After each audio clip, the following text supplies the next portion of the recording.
Amigos e amigas, vamos a mais um momento da liturgia da palavra que eu transmito sempre nos meus endereços telemáticos.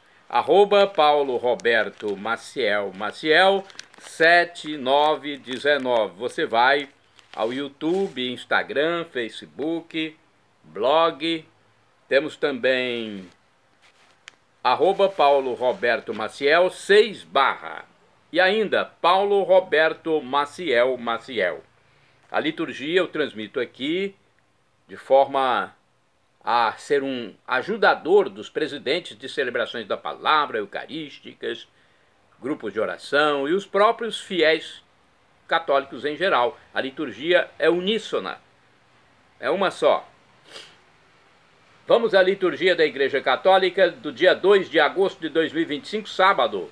17ª semana do tempo comum, no ano litúrgico C, quando se dá mais visibilidade ao evangelho escrito por São Lucas, que foi secretário de São Paulo e também um evangelista. O ano litúrgico, então, é o C, e a liturgia dominical costuma trazer textos de Lucas. A cor dos paramentos litúrgicos é verde na missa comum, porque o rito hoje é com missa à escolha. Pode ser também em memória, que é facultativa, a Santo Eusébio de Vercelli. A cor é branca nesse caso. Ou também São Pedro Julião Eimard, presbítero. Santo Eusébio foi bispo, e São Pedro Julião, presbítero, ou seja, sacerdote. Memória também facultativa, cor branca. Ou ainda, a missa pode ser em homenagem a Nossa Senhora, no sábado. A primeira leitura é do livro do Levítico, capítulo 25, versículos 1 e do 8º ao 17. O Senhor falou a Moisés no monte Sinai, dizendo: contarás 7 semanas de anos, ou seja, 7 vezes 7 anos, o que dará 49 anos. Então farás soar a trombeta no 10º dia do 7º mês. No dia da expiação fareis soar a trombeta por todo o país. Declarareis santo o 50º ano e proclamareis a libertação para todos os habitantes do país. Será para vós um jubileu. Cada um de vós poderá retornar à sua propriedade e voltar para a sua família. Olha, orientações de Deus. O 50º ano será para vós um ano de jubileu. Não semeareis, nem colhereis o que a terra produzir espontaneamente, nem colhereis as uvas da vinha não podada, pois é um ano de jubileu sagrado para vós. Não mais podereis comer o que produziram os campos não cultivados. Nesse ano de jubileu, cada um poderá retornar à sua propriedade. Se venderes ao teu conterrâneo ou dele comprares alguma coisa, que ninguém explore o seu irmão. De acordo com o número de anos decorridos após o jubileu, o teu conterrâneo fixará para ti o preço de compra, e de acordo com os anos de colheita, ele fixará o preço de venda. Quanto maior o número de anos que restarem após o jubileu, tanto maior será o preço da terra. Quanto menor o número de anos, tanto menor será o seu preço, pois ele te vende de acordo com o número de colheitas. Não vos leseis uns aos outros entre irmãos, mas temei o vosso Deus. Eu sou o Senhor, vosso Deus. Palavra do Senhor. Vamos ao Salmo responsorial, é o Salmo 66 na Bíblia Vulgata, ou 67 na Bíblia de Jerusalém. Os versículos 2º ao 3º, 5º, 7º ao 8º, refrão, versículo 4º. Que as nações vos glorifiquem, ó Senhor, que todas as nações vos glorifiquem. Repitamos: que as nações vos glorifiquem, ó Senhor, que todas as nações vos glorifiquem. Vamos aos versículos. Que Deus nos dê a sua graça e sua bênção, e sua face resplandeça sobre nós. Que na terra se conheça o seu caminho, e a sua salvação por entre os povos. Que as nações vos glorifiquem, ó Senhor, que todas as nações vos glorifiquem. Exulte de alegria a terra inteira, pois julgais o universo com justiça. Os povos governais com retidão e guiais em toda a terra as nações. Que as nações vos glorifiquem, ó Senhor, que todas as nações vos glorifiquem. A terra produziu sua colheita, o Senhor e nosso Deus nos abençoa. Que o Senhor e nosso Deus nos abençoem e o respeitem os confins de toda a terra. Que as nações vos glorifiquem, ó Senhor, que todas as nações vos glorifiquem. Repitamos: que as nações vos glorifiquem, ó Senhor, que todas as nações vos glorifiquem. Agora vamos ao Evangelho escrito por São Mateus, capítulo 14, versículos do 1 ao 12. Vamos primeiro recepcioná-lo, vamos aclamar o Santo Evangelho. Aleluia, aleluia, aleluia, aleluia. Felizes os que são perseguidos por causa da justiça do Senhor, porque o reino dos céus há de ser deles. O reino de céu há de ser deles. Aleluia, aleluia, aleluia, aleluia. O Senhor esteja convosco, Ele está no meio de nós. Proclamação do Evangelho de Jesus Cristo segundo São Mateus. Glória a vós, Senhor. Pelo sinal da Santa Cruz, livra-nos Deus, nosso Senhor, dos nossos inimigos. Naquele tempo, a fama de Jesus chegou aos ouvidos do governador Herodes. Ele disse a seus servidores: é João Batista que ressuscitou dos mortos, e por isso os poderes miraculosos atuam nele. De fato, Herodes tinha mandado prender João, amarrá-lo e colocá-lo na prisão por causa de Herodíades, a mulher de seu irmão Filipe. Pois João tinha dito a Herodes: não te é permitido tê-la como esposa. Herodes queria matar João, mas tinha medo do povo, que o considerava como profeta. Por ocasião do aniversário de Herodes, a filha de Herodíades dançou diante de todos e agradou tanto a Herodes, que ele prometeu com juramento dar a ela tudo o que pedisse. Instigada pela mãe, ela disse: dá-me aqui num prato a cabeça de João Batista. O rei ficou triste, mas por causa do juramento diante dos convidados, ordenou que atendessem o pedido dela e mandou cortar a cabeça de João no cárcere. Depois a cabeça foi levada num prato, entregue à moça, e esta a levou para sua mãe. Os discípulos de João foram buscar o corpo e o enterraram. Depois foram contar tudo a Jesus.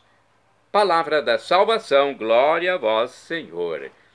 Vamos saber um pouco mais sobre este Evangelho, as mensagens de hoje. Aqui no livro Dia a Dia com o Evangelho tem uma explicação sobre Mateus 14, versículos do 1 ao 12. Diz o seguinte: João Batista fora decapitado por ordem do rei Herodes, que não conseguia apagar da memória a gigantesca figura do precursor do Messias, tanto assim que, ao ser informado sobre a fama de Jesus, Herodes logo pensa tratar-se de João, que havia ressuscitado dos mortos. Ao mostrar a preocupação de Herodes com os sinais operados por Jesus, o evangelista introduz a narrativa sobre a morte de João Batista. É degolado no cárcere por determinação de Herodes, no contexto de um banquete para celebrar a vida e de uma promessa absurda feita à filha de Herodíades. Mãe e filha, possuídas pelo maligno instinto, pedem a morte de João. Irresponsabilidade, insensatez,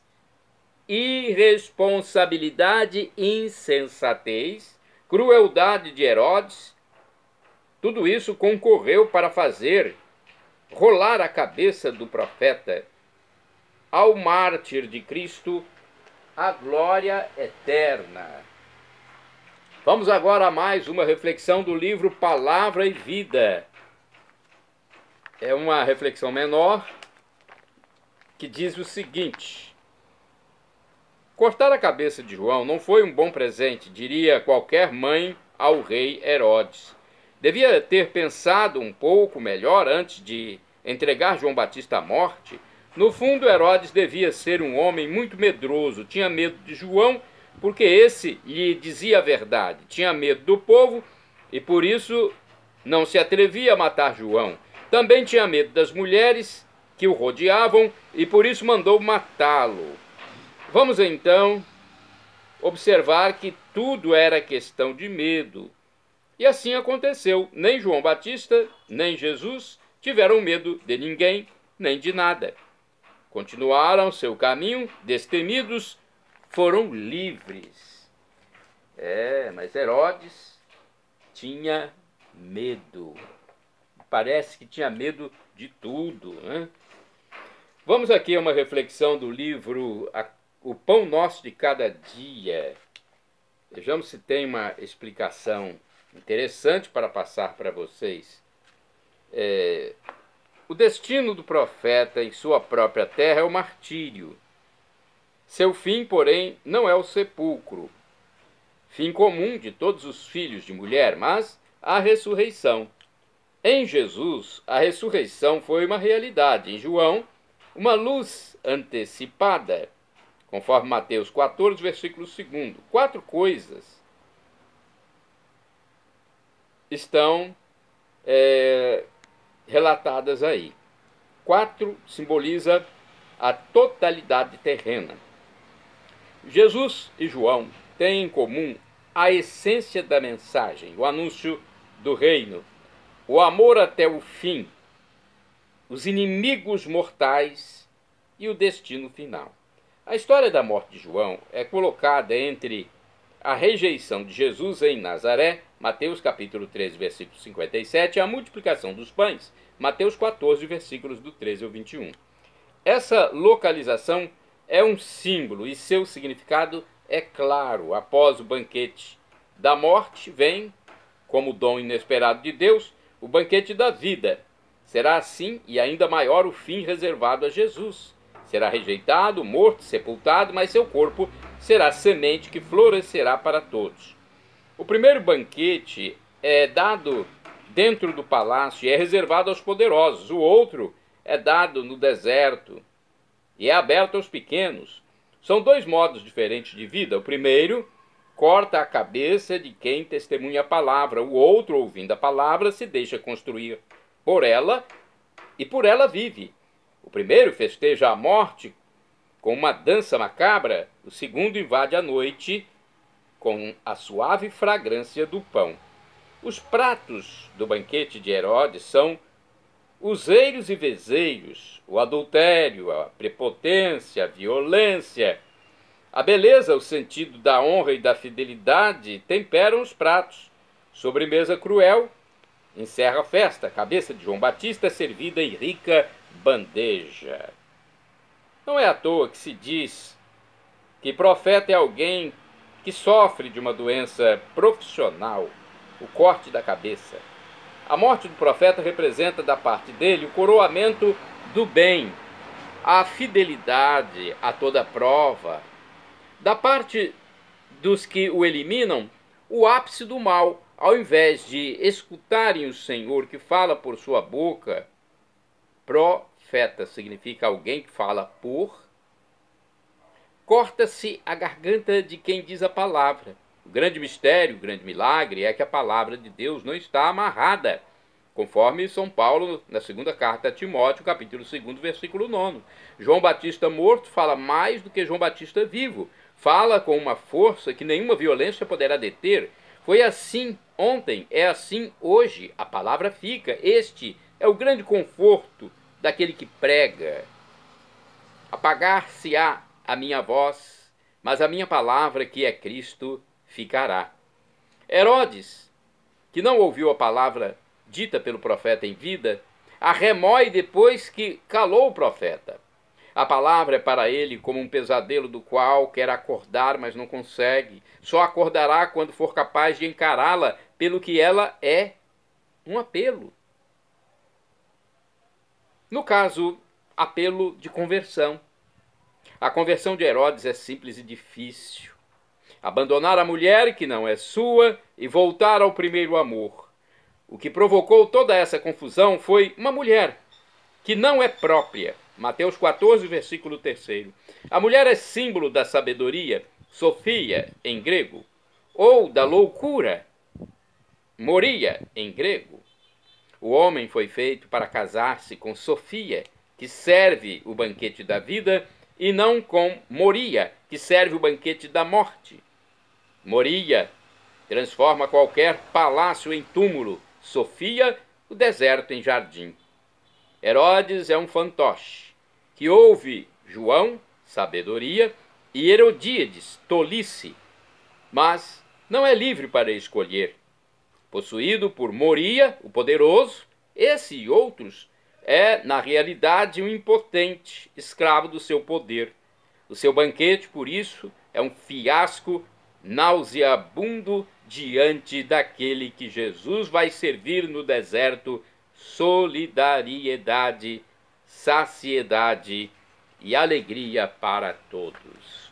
Agora vamos aos santos do dia, depois de uma bela reflexão filosófica até, né? Teológica e filosófica.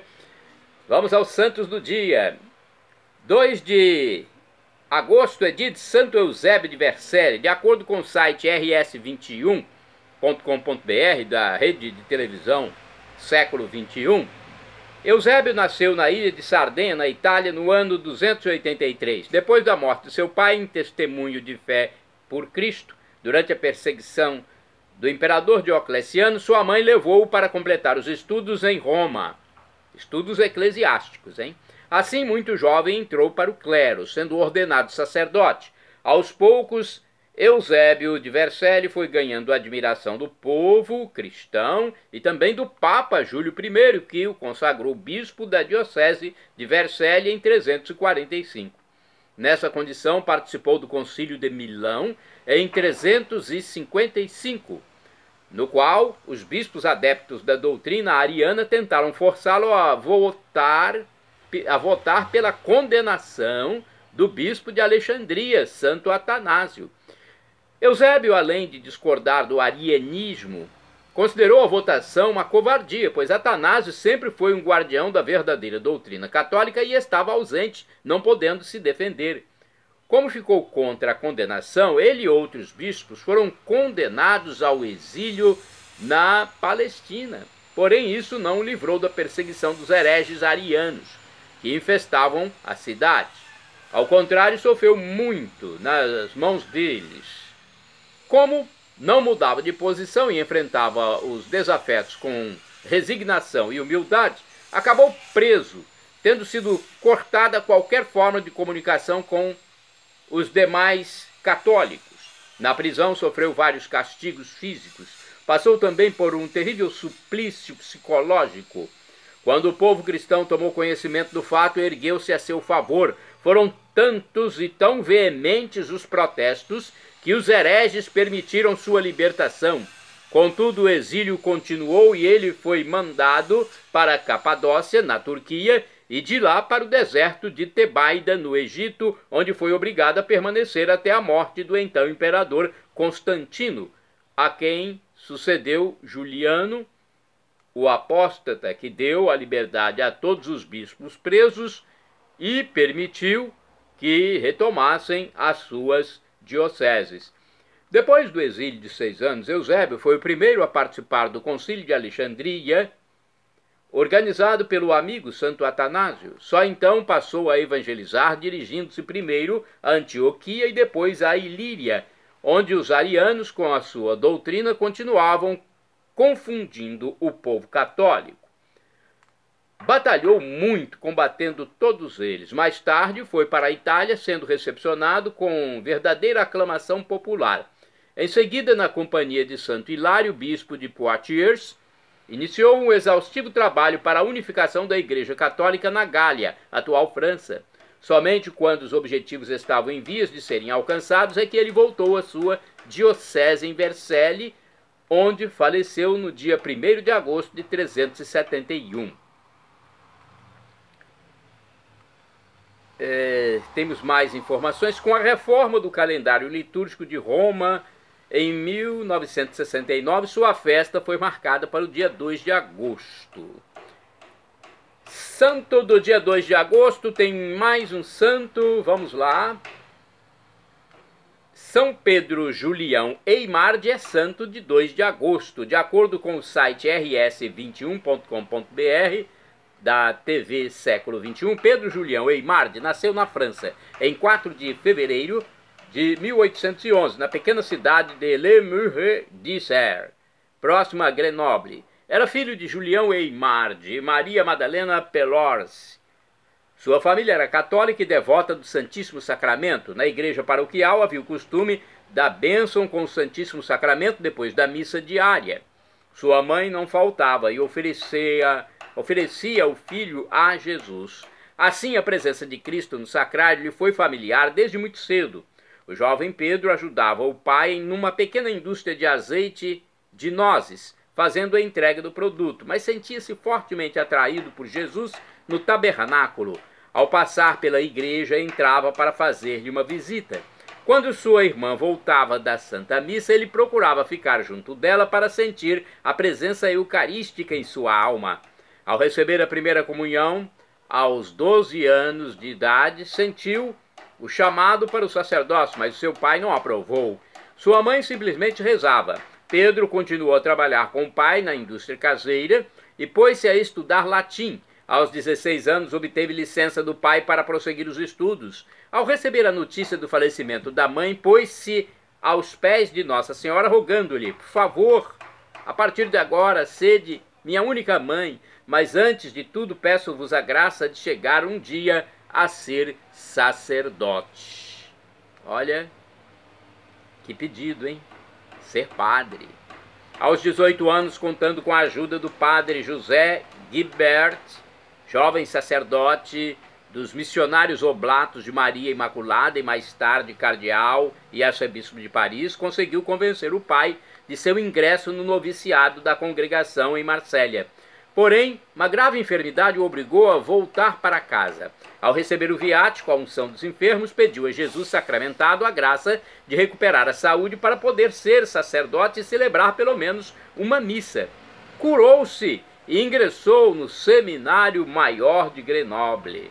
Em 20 de julho de 1834, recebeu a ordenação sacerdotal aos 23 anos de idade. Sua meta era a de santificar-se e santificar suas ovelhas, seguindo os métodos de outro santo pároco, o cura d'Ars. Diariamente saía para conversar com os fiéis. Ele instruía e animava a todos, obtendo notáveis conversões.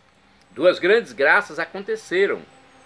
Portando o Santíssimo Sacramento durante uma procissão em 1845, sentiu-se pervadido por uma grande força e pediu a Deus que lhe desse o zelo apostólico do apóstolo São Paulo para difundir como ele o nome de Jesus Cristo. Em outro momento, quando rezava diante da imagem da Virgem Santíssima, no Santuário Mariano de Fourvière, ouviu com clareza, no fundo da alma, a voz de Nossa Senhora, que lhe expunha a necessidade de haver uma congregação destinada a honrar a Sagrada Eucaristia, e apontava esta devoção como meio de solucionar os sérios problemas pelos quais o mundo passava, para renovar a vida cristã e promover a formação dos sacerdotes e leigos.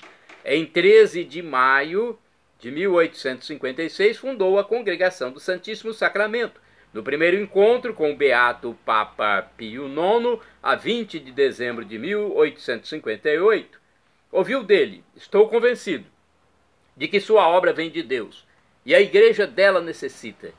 Em 1863, o Papa Pio IX aprovou oficialmente o novo instituto.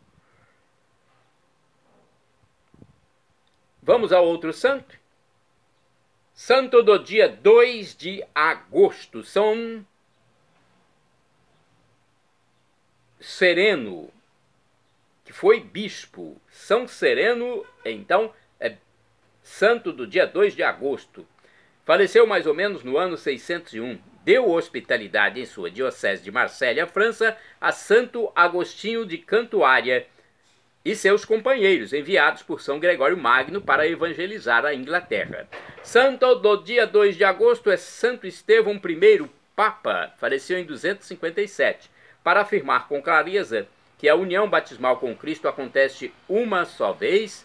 Santo Estevão proibiu que aqueles que quisessem voltar à plena comunhão com a Igreja recebessem o sacramento pela segunda vez. Santo Estevão I, Papa, rogai por nós. Santo do dia 2 de agosto é São Pedro Osma, bispo, faleceu em 1109, foi monge de Cluny, enviado à Espanha com outros companheiros, a pedido do rei Afonso VI. Pedro de Osma foi arcebispo de Toledo e depois bispo de Osma. Bem-aventurada do dia 2 de agosto é a beata Joana de Asa. Faleceu no século XIII. Foi mãe de São Domingos de Gusmão, a quem conduziu desde a infância rumo à virtude. Bem-aventurado do dia 2 de agosto é o beato Francisco Calvo Burilo, presbítero, sinônimo de padre, sacerdote. Ele também foi mártir, morreu em 1936. Foi um dominicano fuzilado no povoado de Híjar, na Espanha. Bem-aventurado do dia 2 de agosto é o beato Justino Maria Russolilo, presbítero, ou seja, padre, sacerdote, que morreu em 1955. Foi sacerdote da diocese de Nápoles e fundador da Sociedade das Divinas Vocações. Shalom Adonai é uma expressão hebraica que significa a paz de Deus. Shalom é paz em hebraico. Adonai significa meu Senhor, e meu Senhor é Jesus Cristo. Agora eu clamo Maranatá, como dizemos nós católicos, ou Maranata, como dizem nossos irmãos separados das comunidades evangélicas ou protestantes. Não importa, a pronúncia e o significado é o mesmo. Vinde, Senhor Jesus. Um dia ele voltará e será o juízo final, e teremos corpos transfigurados semelhantes ao dele quando ressuscitou. Um corpo para viver para sempre. El Shaddai, do hebraico, significa Deus onipotente. Ele proverá aquilo que você deseja, se for para o seu bem. O professor e escritor de mais de 100 livros da Igreja Católica, Felipe Rinaldo Queiroz de Aquino, em seu canal no YouTube, onde diariamente responde às nossas dúvidas, disse que Deus pode nos dar uma dessas 3 respostas quando suplicamos algo: sim, não ou espere. Qualquer das 3 devemos acatar, afinal de contas estamos lidando com o Criador do Universo. Você já conseguiu imaginar isso? Eu acho que nem dá para imaginar que nós falamos com o Criador de tudo, com o nosso Criador, o Criador do céu, da terra, de tudo que existe. Ele é onisciente, onipotente, onipresente. Para termos a vida eterna, temos que ser batizados, acreditar em Jesus como Deus, no mistério da Santíssima Trindade. Tem Deus Pai, Criador, Deus Filho, Redentor, Deus Espírito Santo, Santificador, Discernidor. Creia em Jesus como Deus, seja batizado e arrependa-se dos seus pecados para não morrer em pecado grave e perder a salvação eterna. Perdão, Senhor, pelos meus pecados passados, presentes, futuros, físicos e espirituais.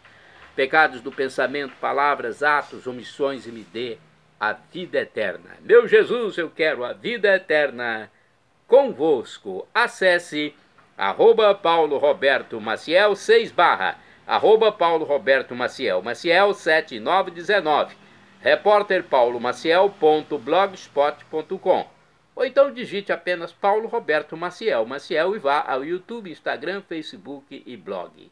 Que Deus abençoe a todos nós.